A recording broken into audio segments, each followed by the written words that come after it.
Hi friends, welcome back to Sajana's kitchen. ഇന്ന് നമുക്ക് വളരെ ടേസ്റ്റി ആയിട്ട് എളുപ്പത്തിൽ ഒരു ബീഫ് ബ്രെഡ് പോള എങ്ങനെ തയ്യാറാക്കാൻ നോക്കാം. അപ്പോൾ ആദ്യം തന്നെ ഞാൻ ഇതിന് ഫില്ലിങ് ചെയ്യുന്നത് ബീഫ് വെച്ചിട്ടാണ്. അപ്പോൾ നമുക്ക് ആദ്യം തന്നെ എൻ്റെ ഫില്ലിങ് തയ്യാറാക്കാം. അപ്പോൾ ആദ്യം ഒരു പാൻ വെച്ച് നല്ല ചൂടാകുമ്പോൾ നമുക്ക് ഓയിൽ ഒഴിച്ച് കൊടുക്കാം. അതിനുശേഷം നമുക്ക് 2 ഉള്ളിയാണിത് ചെറുതായി കട്ട് ചെയ്തത്. ഇത് നമുക്ക് ഇതിലോട്ടേക്ക് ആഡ് ചെയ്ത് കൊടുക്കാം.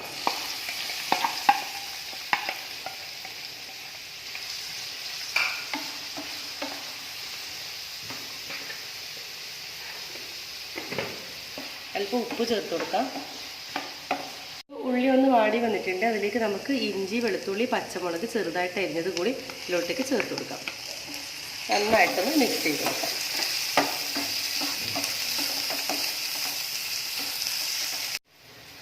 നല്ലവണ്ണം എല്ലാം വാടിയിട്ടുണ്ട്. ഇനി നമുക്ക് ഒരു 1/4 ടീസ്പൂൺ ഗരം മസാല പൗഡർ,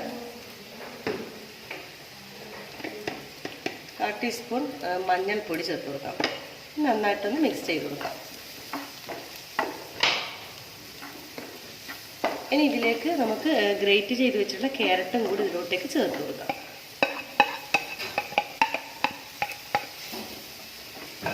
ഇനി എല്ലാം കൂടി നന്നായിട്ടൊന്ന് മിക്സ് ചെയ്ത് ഒരു 5 മിനിറ്റ് ശേഷം നമുക്കൊന്ന് നോക്കാം.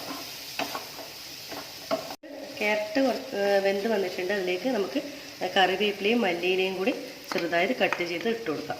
നന്നായിട്ടൊന്ന് മിക്സ് ചെയ്ത് കൊടുക്കാം.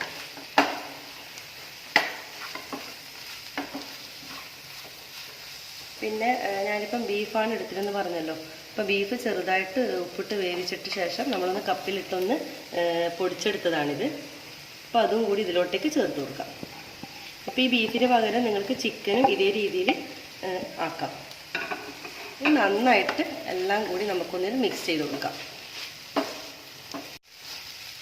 അപ്പം നന്നായിട്ട് മിക്സ് ചെയ്ത് വെച്ചിട്ടുണ്ട്. നമ്മുടെ ഫില്ലിങ് ഇവിടെ തയ്യാറായി. ഇനി നമുക്ക് സ്റ്റൗ ഓഫ് ചെയ്ത് കൊടുക്കാം.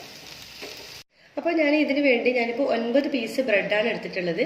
അത് നമുക്കൊരു ജാറെടുത്ത് അതിലോട്ടേക്ക് നമുക്ക് ഇതുപോലെ ചെറിയ പീസാക്കി ഇട്ട് കൊടുക്കാം.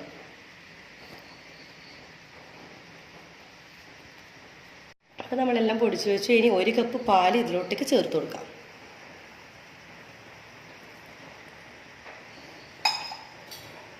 പിന്നെ വേണ്ടത് ഒരൽപ്പം മഞ്ഞൾപ്പൊടി,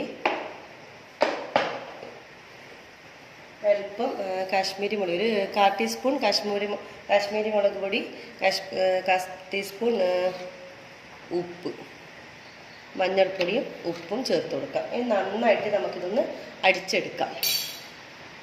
അപ്പോൾ നമ്മൾ പേസ്റ്റ് രൂപത്തിൽ തന്നെ അരച്ചെടുത്തിട്ടുണ്ട്. ഇനി നമുക്കിത് തയ്യാറാക്കാം. അപ്പോൾ ഒരു പാൻ വെച്ച് നമുക്ക് കുറച്ച് ഓയിൽ ഒഴിച്ച് കൊടുക്കാം. നന്നായിട്ട് ചൂടാവണം.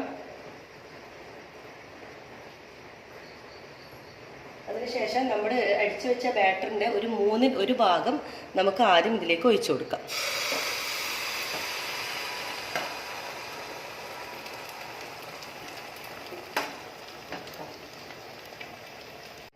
അപ്പോൾ നമ്മൾ ഒഴിച്ചിട്ടുണ്ടെങ്കിൽ അതിലോട്ടേക്ക് നമ്മൾ നേരത്തെ തയ്യാറാക്കിയ ഫില്ലിങ്ങിൻ്റെ ഒരു ഭാഗം ഇതിലോട്ടേക്ക് ആഡ് ചെയ്ത് കൊടുക്കാം.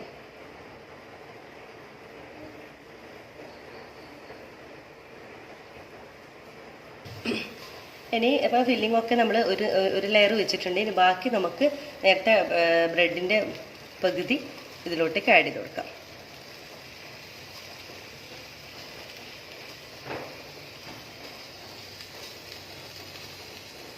ഒരു 5 മിനിറ്റ് നമുക്കിതൊന്ന് മൂടിക്കൊടുക്കാം. നമുക്കൊന്ന് തുറന്ന് നോക്കാം.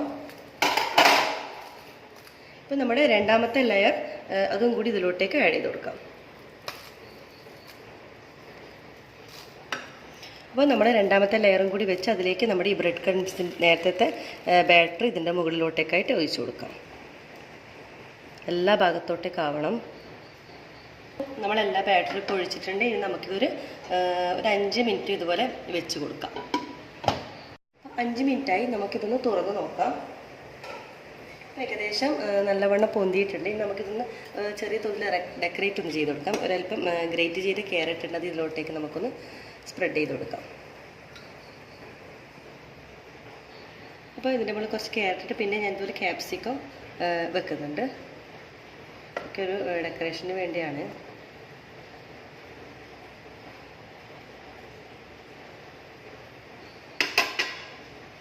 അതിന് നമുക്ക് ഒരു 20 മിനിറ്റോളം നമുക്കിതൊന്നിങ്ങനെ അടച്ച് വെച്ച് നമുക്ക് വേവിച്ചെടുക്കാം. അപ്പോൾ നമ്മുടെ ഇറച്ചി ബ്രെഡ് പോള ഇവിടെ തയ്യാറായിട്ടുണ്ട്. നല്ല ടേസ്റ്റിയാണ്. അപ്പോൾ നിങ്ങളെല്ലാവരും തന്നെ ട്രൈ ചെയ്ത് നോക്കണം. ഫീഡ്ബാക്ക് അറിയിക്കുക. സബ്സ്ക്രൈബ് ചെയ്യാനും മറക്കരുത്. ലൈക്ക് ചെയ്യും ഷെയർ ചെയ്യും വേണം. ബെൽ ബട്ടൺ ക്ലിക്ക് ചെയ്താലേ ഞാനിടുന്ന പുതിയ വീഡിയോസിൻ്റെ നോട്ടിഫിക്കേഷൻ നിങ്ങൾക്ക് ലഭിക്കുകയുള്ളൂ. അപ്പോൾ എല്ലാവരും തന്നെ ട്രൈ ചെയ്യണം. അപ്പോൾ താങ്ക് യു.